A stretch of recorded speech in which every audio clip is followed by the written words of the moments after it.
5 Boy Scouts and their leaders take on one of the toughest trails in the Grand Canyon. How comes it so hot? But they're soon at the mercy of a freak heat wave. And as their water runs out, what started out as a fun adventure quickly turns into a fight for survival. 3 15-year-old boys risk their lives in a desperate race to find water. Hurry!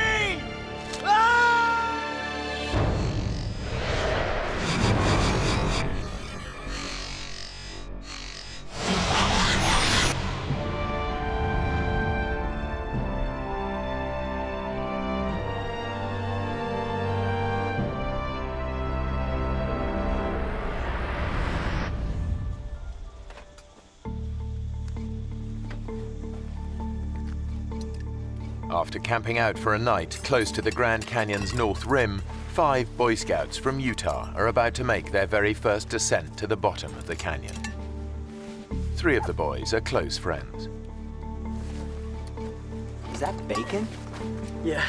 15-year-old Mark Coons has been a scout for 4 years. Could have done with some of that this morning. I was saving it for big breakfast tomorrow. Scouting was really a big thing for me. I'm an Eagle Scout, which is the highest rank in the Boy Scouting program, and so it's meant a lot in my life. Mark is friends with Jordan Wineer, who goes to the same high school in Bountiful, Utah. Every one of us boys, we'd grown up in the same neighborhood, gone to school together, and so we were excited to spend some time to bond and to have fun with each other. It's still kind of heavy with all this water. Nah, it's all that bacon I'm hearing about. First rule of hiking, always be nice to the guy carrying the breakfast. It's a good point, Mark. Maybe I should take that back. Dream on. Making up the trio of friends is David Phillips. Check his roll. He's the most experienced hiker of the 3.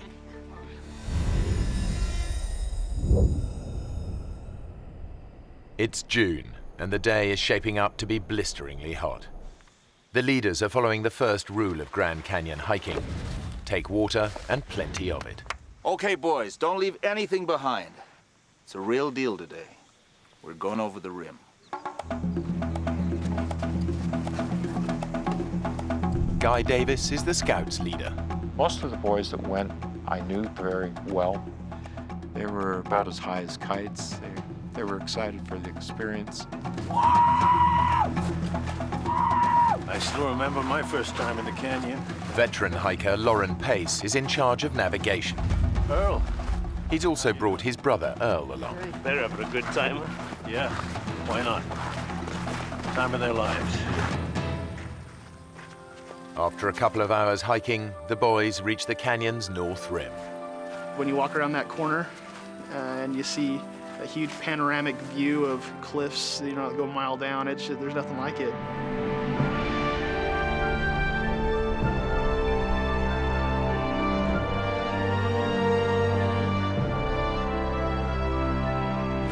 It's the biggest canyon on Earth, 18 miles wide and nearly a mile deep in parts. Its sheer size makes it one of the world's most extreme hiking environments. That's where we're going. All the way. Whoa. It's amazing. This place is incredible. The scale of what they're taking on hits home. We're going all the way down there. If you get bored of hiking, there's always the fast way down.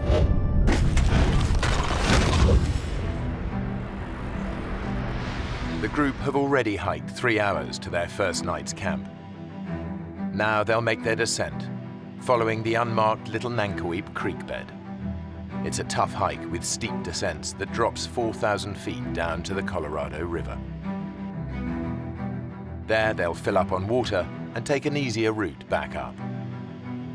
The whole trip should take around 7 days.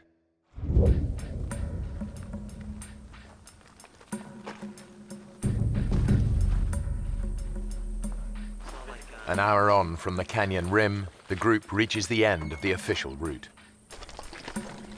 From here on, they'll be off trail all the way down. The trail ended, and then it got very rocky. That's when we saw the difficulty of what the hike was going to be. Jordan is right to be wary.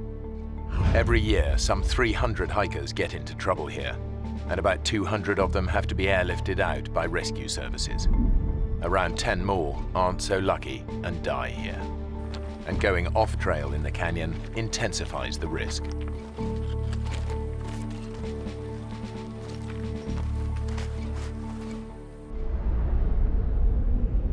Yep, this is it, fellas. The big chute. The chute is a rocky gully over a mile long, an extreme descent over boulders, loose rock and gravel.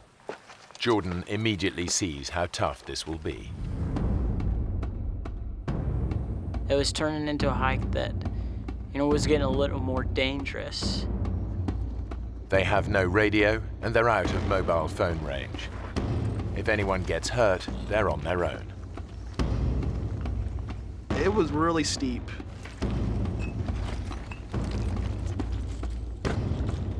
As the most experienced hiker, David takes it in his stride.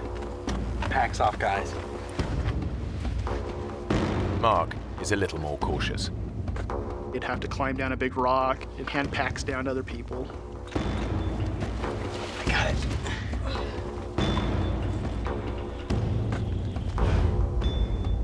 So at that point, it wasn't just a hike, it was more of a climb. A section of loose shale makes the going even tougher. If you did put your foot wrong or something, you definitely could take a nasty fall, maybe not stop until you go all the way down to the bottom of the Grand Canyon. After an hour of hot and exhausting scrambling, even Scout leader Guy is struggling. It's very difficult to keep your footing as you were sliding down.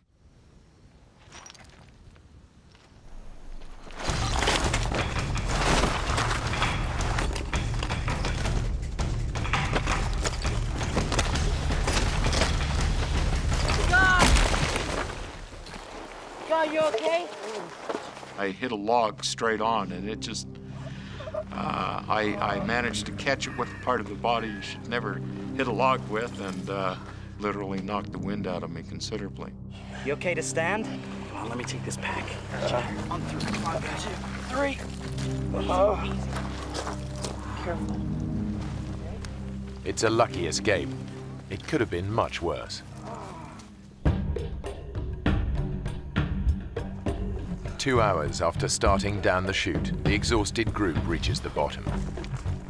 They've descended over 1,000 feet. Now, there's no going back.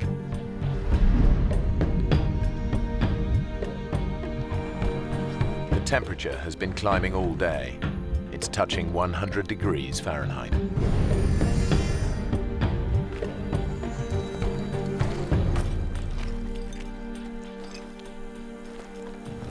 How comes it's so hot? It's gotta be a freak thing. It'll be cooler tomorrow. In fact, a freak heat wave has hit the canyon. The temperature's heading for 108 degrees, much hotter than anyone expected. Lauren had been the year before, and it was hot, but not 110 degrees hot, not cook you alive hot. We had anticipated that the temperature would be in the 90s. 90-degree weather would have been bad enough. And the route down offers no protection from the ferocious sun. This is when we realized that we don't have any shade. We're not going to have any shade from now on. There's nowhere to hide. It's constantly beating down on you. That's just draining us and dehydrating us. Just a day into the hike, things are beginning to go badly wrong. We were alarmed that we were going through the water as fast as we were. In the searing heat, they've already gone through 3/4 of their water. The only place they're going to get more is the Colorado River. But it's over 2,000 feet down, and they're still a day and a half's hard hiking away. In this heat, they'll run out long before they get there.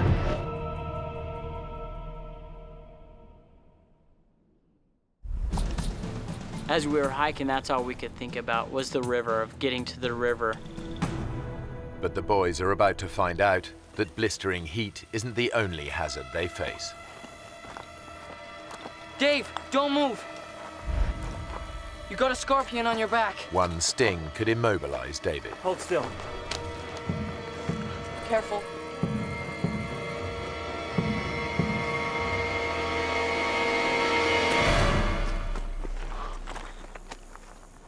You think it could kill you? I don't know. I don't really want to find out. It's a reminder of just how hostile the canyon is. As well as scorpions, there are thousands of rattlesnakes. Stepping on one would be all too easy. And getting bitten out here, miles from medical help, could be fatal. Come on, let's go.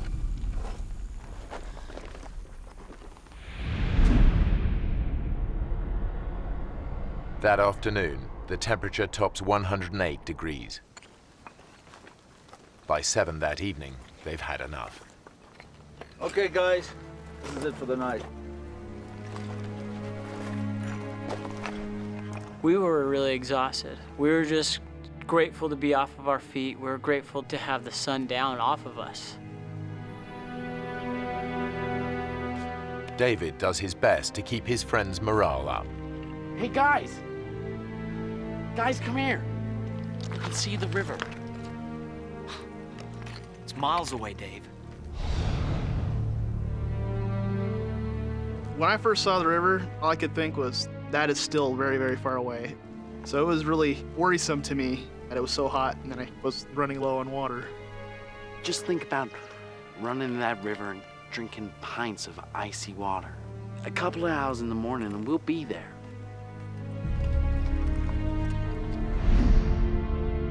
In fact, they're still a tough day's hike from the river, and their water is almost gone. We begin to say, gee whiz, am I going to be able to make it down to the river tomorrow? Have I got enough water?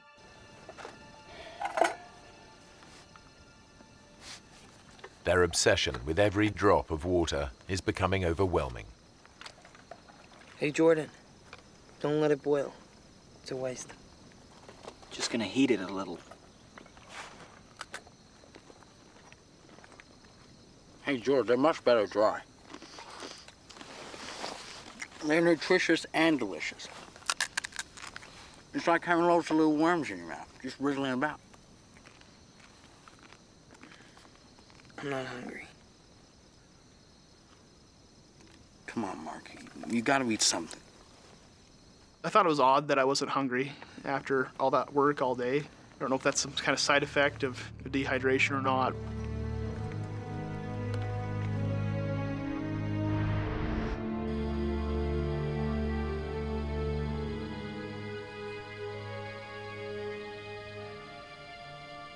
Definitely that night I was starting to feel a little shocked and surprised that something I thought would be so fun was starting to turn into something that was so scary and so worrisome to me.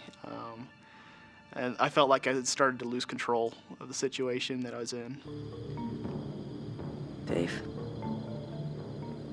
Yeah? are we gonna get through this? Come on. We'll get up early before the sun gets down on us. By the afternoon, we'll be at the river.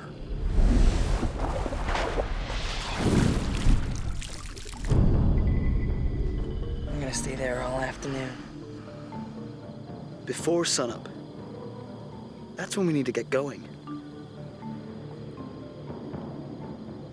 Like David, Jordan is convinced there's only one way to avoid being cooked by the sun again. We knew that we had to get up early. We knew that we had to beat the sun, that if we didn't, we knew that we would be in trouble.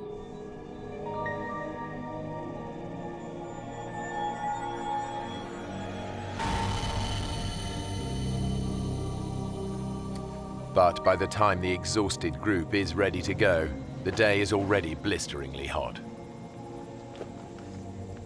I know that when we did begin hiking, I don't remember what time it was, but the sun was on us. It was hot.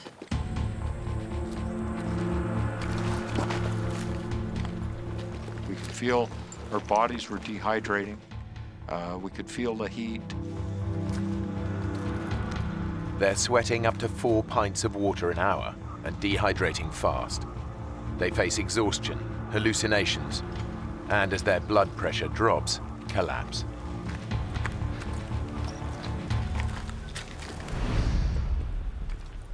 Just before noon, they face yet another ordeal.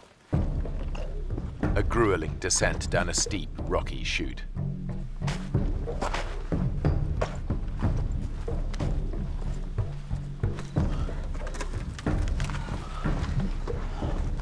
The few hours the boys hoped it would take to reach the river have long passed, and they're not even close. And now, the water situation is critical.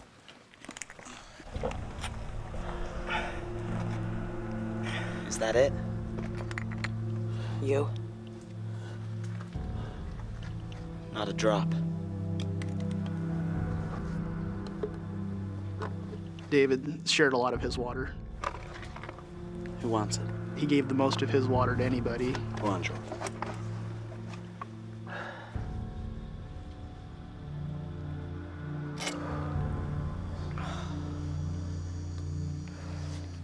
Thanks.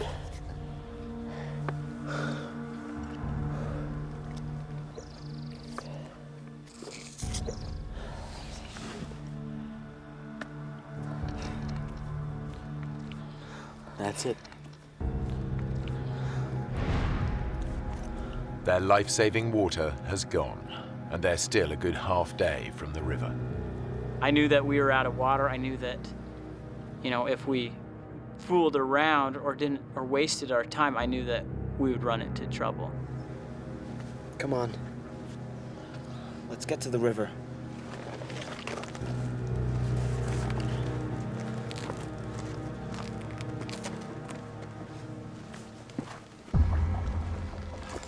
Guy is struggling most in the unrelenting heat. He's fallen behind the rest of the group. It was like being in an oven. I was physically exhausted. Severe dehydration is putting Guy's body under intolerable pressure. Finally, it just gives out.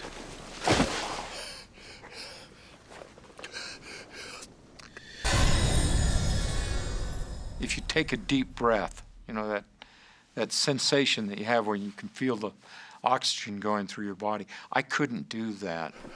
The best I could do is reach a shallow breath, basically.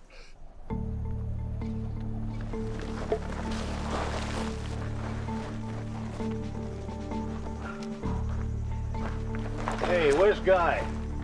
By the time the group realize he's not with them, they're hundreds of feet further down the chute. Guy! I need some help up here! Can't you get down? I can't. I gotta take a break. At that point, I began to really question whether I'd ever make it down to the river. We need to keep going. Look, we can't just leave him. There's some shade here. We'll sit in the shade and wait for him to catch up. We can't leave him behind. But Jordan thinks that waiting for Guy could be a fatal mistake. If we don't go now, we're all gonna die. I'm not just gonna sit here and wait and die. When Lauren said we needed to wait for Guy, I was mad. I knew that if we didn't leave, that we would die. What he needs is water. Let's get down to the river and get him some. Come on. It's a tough call. If they leave Guy behind, he could die, but waiting for him to catch up could kill them all.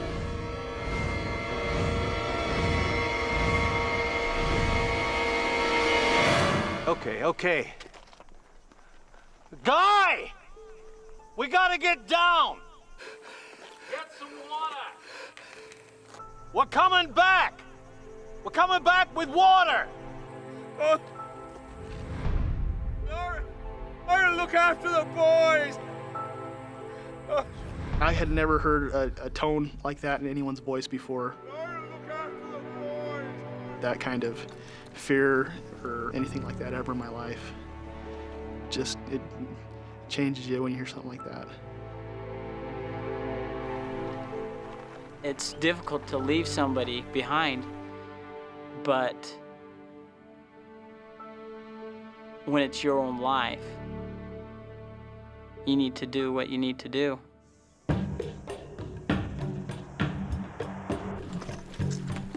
2 hours later, the whole group is desperate for water. Anybody got any water left? No, I'm out. Then Lauren remembers something that might just save their lives. Hey, wait a minute. Wait a minute. There's a creek runs up there. Half a mile along the ridge. There was water in that creek last June. I'll go. Give me some canister. See trees along the creek bank, okay? In these conditions, the extra hour of hiking puts a huge strain on David's dehydrated body. But if he finds water, it'll be worth it.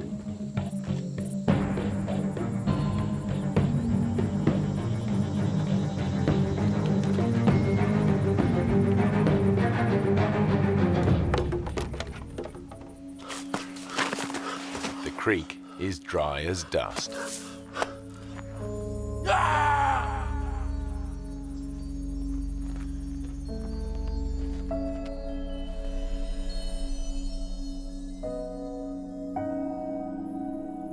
Hey, Mark.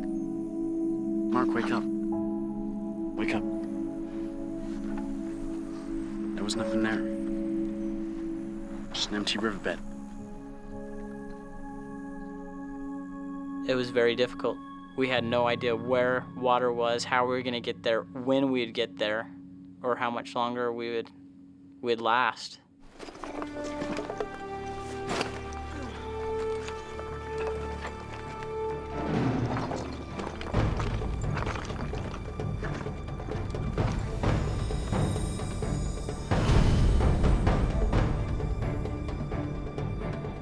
After 6 hours tough hiking, they're still a long way from the river.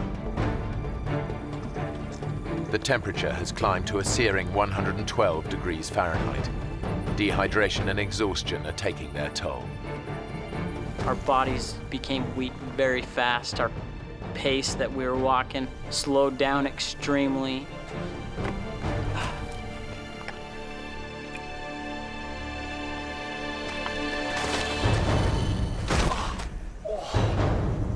For 71-year-old Lauren Pace, enough is enough. Lauren, you okay?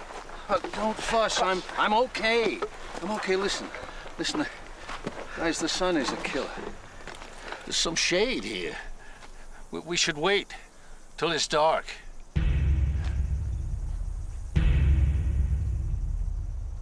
Lauren reckons that hiking at night will be less strain on their dehydrated bodies. But the boys think that if they stay here, it could be the last thing they ever do. There's no easy answer. There was a feeling among the boys that if we stayed there, that we would die, and it was urgent, not something that we could just sit around and wait for. It's hours till sunset. We stay here till night, we're all dead. Well, Lauren knows where to go. Right, so he can tell us where to go. Come on. You want to just sit here, or do you want to do something? Let's do it. Mark? Okay. Going against their leader's advice is a big decision for the boys. Lauren, we need to go on. You shouldn't travel in this heat. We're going. When we left Lauren and Earl under that rock in the shade, it didn't feel like even a decision at all. It was more like, we have to. Armed with directions, the boys head out. They're determined to reach the river and bring water back for the others.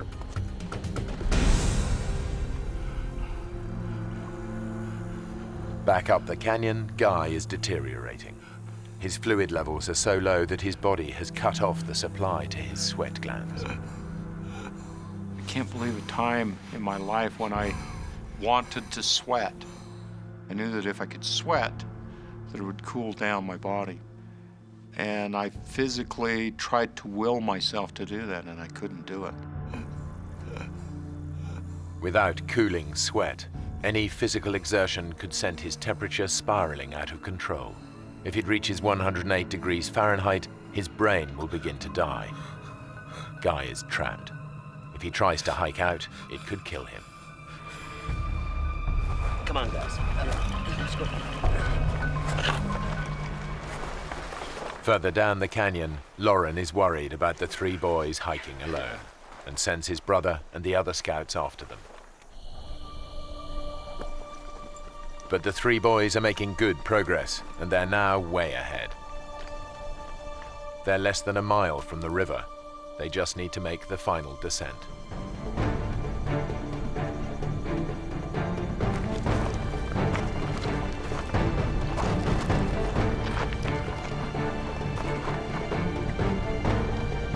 He must be those rocks Lauren was talking about. But somewhere they've gone horribly wrong. Instead of the safe route down they were expecting, they've reached a sheer 200-foot drop. We could not see any way down it. It's a dead end. There's no way down.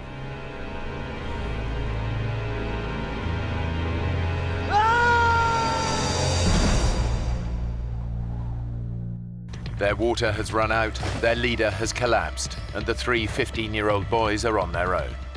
Their desperate bid to reach the Colorado River is over. It's the final straw. They've run into a dead end, a sheer 200-foot drop. What do we do? I don't know, Mark. Nothing, I guess.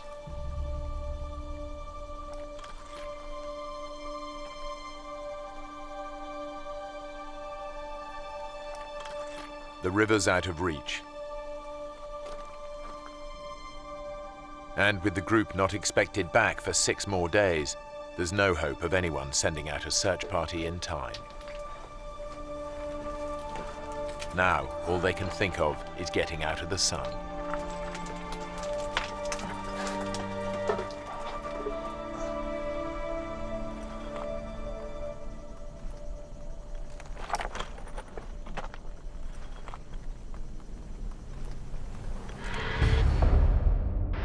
Back up the canyon, Scout leader Guy is also losing hope.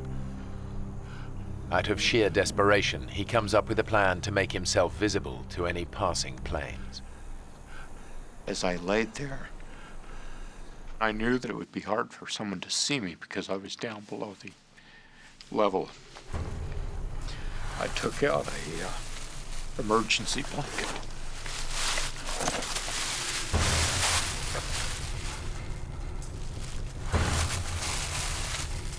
Guy is totally alone and virtually helpless. It's his darkest hour. When I realized how much of my strength it took just to do that, I was absolutely certain that there was no way out without help from somebody else. Sheltering under cliff-top boulders, the boys realize they face a slow and painful death from dehydration. In my mind, I knew we were gonna die.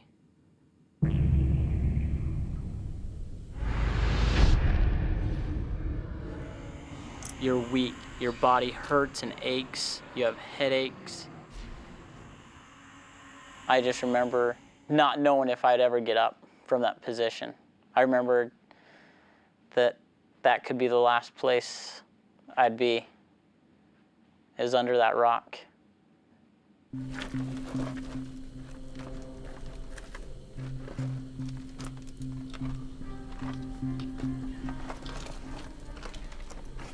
It was a pretty sad situation there, you know. And I was almost turned 16. I wasn't gonna get to drive or anything. You know, you think about your family, that you're not gonna see your mom again or your dad, and it's really sad.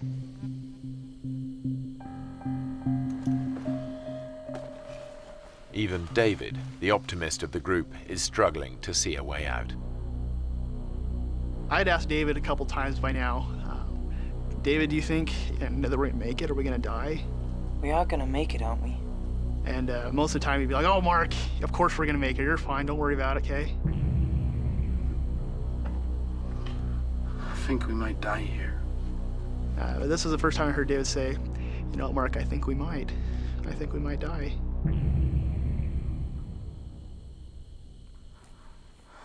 Hey, Jordan. Can you get me a pen? Why?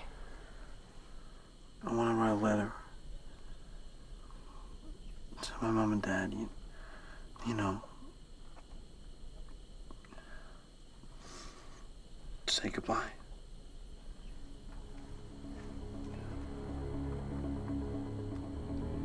Don't be stupid, Dave. We're not gonna die. I was telling him that, not to give us confidence or not to give us hope, but I almost said it just so that I didn't have to go get him one. So I didn't want to move from that spot. I physically couldn't. I was just gonna lay there to die, and I didn't want to do anything else. The boys start to drift in and out of consciousness. I had a dream of myself in a coffin. You know, my family walked by, but my littlest brother just broke down in tears, covered his eyes.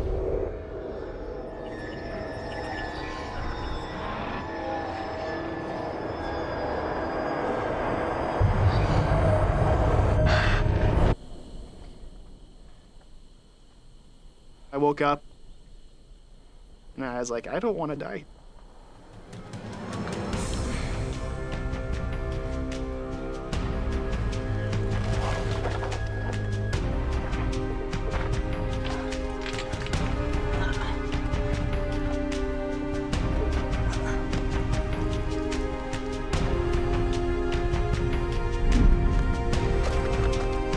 I had no idea where I was going, and I'm not a mountaineer or anything like that, but I decided we can't stay here.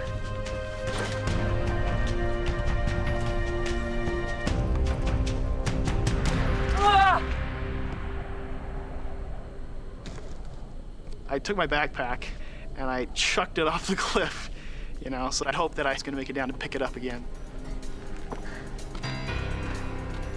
Mark threw his backpack over and said, you know, this is what we need to do. Trying to climb down the sheer cliff in his weakened state is near suicidal. But Mark's made his mind up.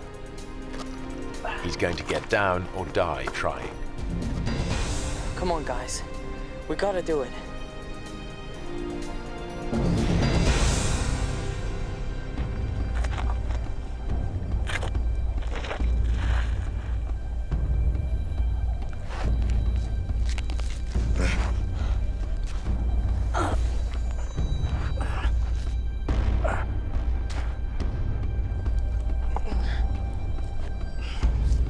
Even for experienced climbers, this would be a dangerous descent. But Mark has no ropes and has never rock climbed in his life.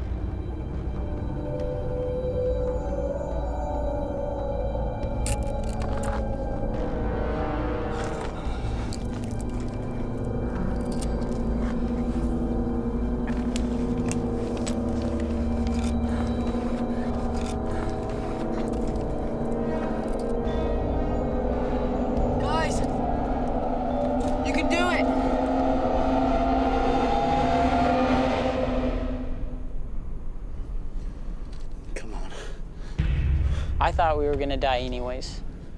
To me, death was gonna happen. And so it seemed like anything would be better, even if it was a ridiculous plan.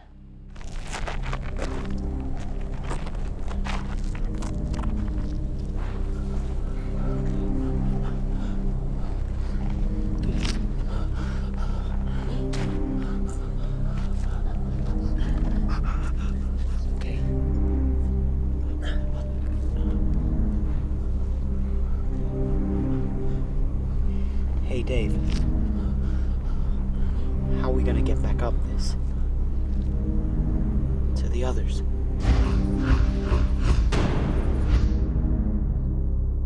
We knew that it would be too difficult to get back to the top of that And at that time we knew that there's no way we'd be able to make it back to them with water. But the boys have no choice.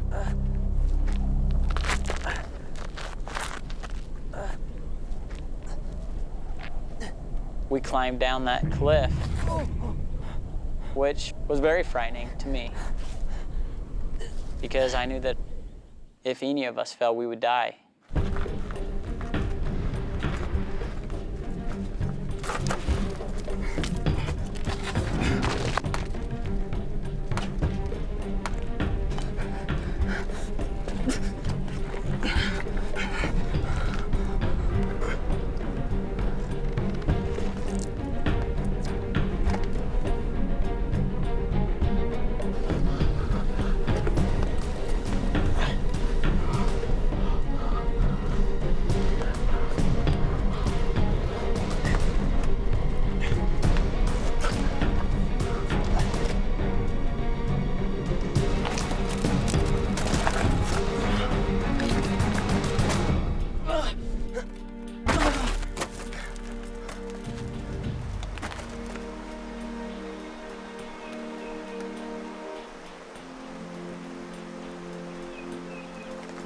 Hey! I can hear it! The river!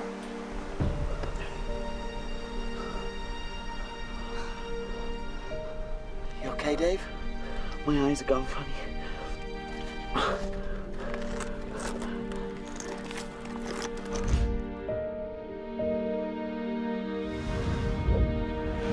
It's a terrifying climb, but David and Jordan finally make it down as well.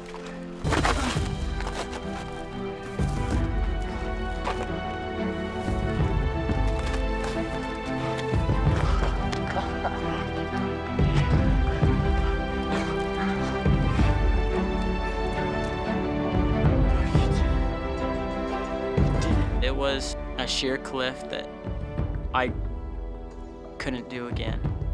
I think we were all amazed that we were still alive, I guess. But David is in trouble. You okay, Dave?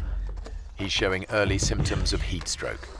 He needs water fast. I'm cool. Come on. Back up the chute, Guy is so dehydrated he can barely move. He's now at the mercy of the canyon and its inhabitants. There was a rather large rattlesnake that was a few feet away from me. The western diamondback rattlesnake is one of the most aggressive snakes in the US. A bite from an adult can deliver enough venom to kill in as little as 6 hours. I remember experiencing the fear that that snake would turn and sense my body heat. Guy is so weak he can't move out of striking range. And that experience lasted for about an hour while that snake was there.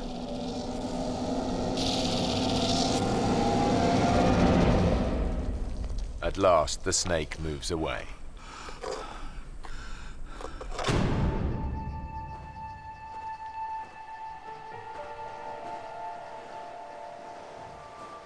Since making it down the cliff, the boys have walked for over an hour, but they still hadn't reached the river. We could hear the water, and it seemed so close. But as we go around one corner, and then the next corner, and then the next corner, each corner we thought it was the next one, and it wasn't.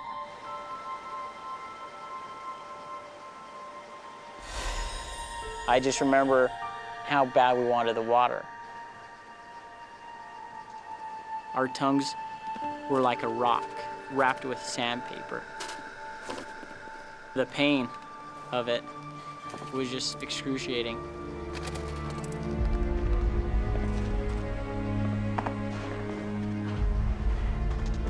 I remember Dave complaining about his vision. Come on, Dave. You're nearly there. And he was shaking. All of us were.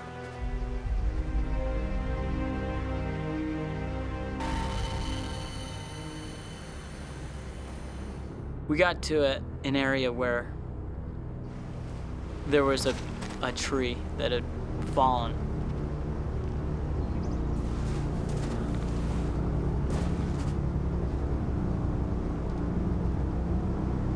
David was leaning against a tree, and I was like, hey, we're almost there, guys.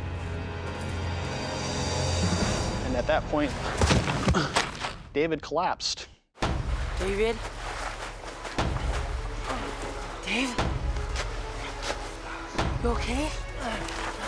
Me and Mark went over to him. Dave.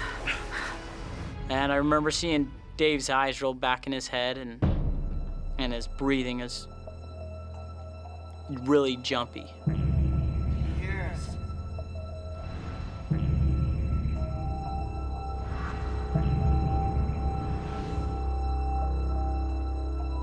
And I just knew that we were in trouble.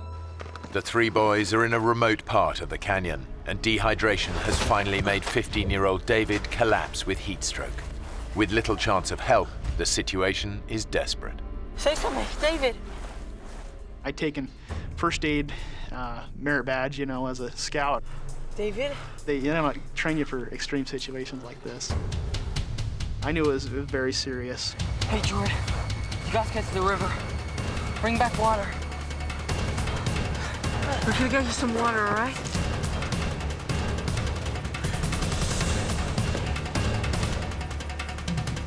And as I went around the first corner, I could see the water, and it was about 100 yards away.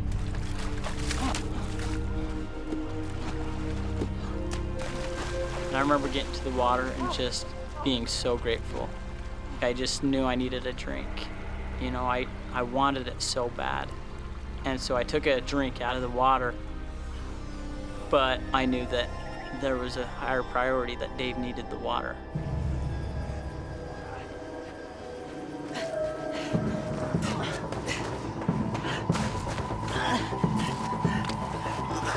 Why isn't he swallowing it? Pour it on him. So the next thing we could think to do was to pour it on him to cool him off. Come on, man. I'm out. I'll go. Hurry, okay? Hurry! I got to the river, and I took my bottles and I was filling them up and drinking a little bit. And when I pulled up the water bottle,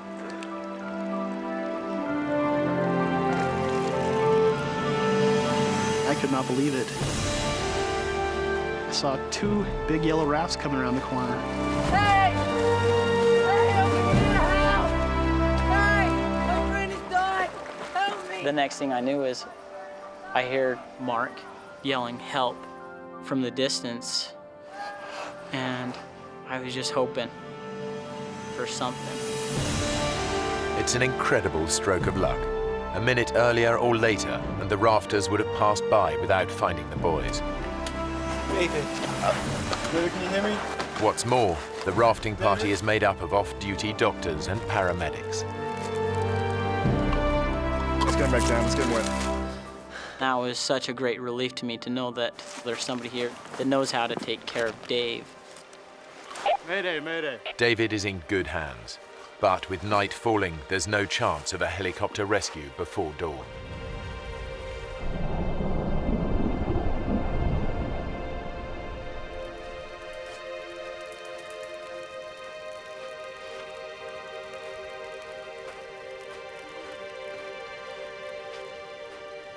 Seemed forever that they were working on him, not knowing if he's gonna make it, not knowing if he'll die.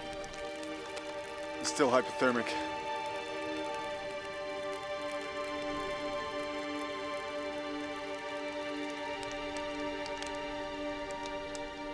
It was dark, so I can't really put a time on it, but somewhere around 10 that night, the one that said he was a doctor came over and said, "I'm sorry to inform you, but your friend has just passed away." Sorry.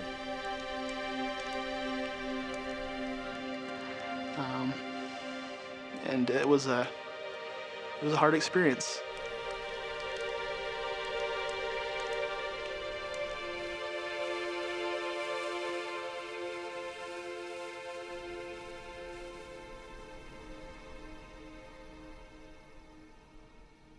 I think it really tore apart our hearts, knowing that our friend was gone.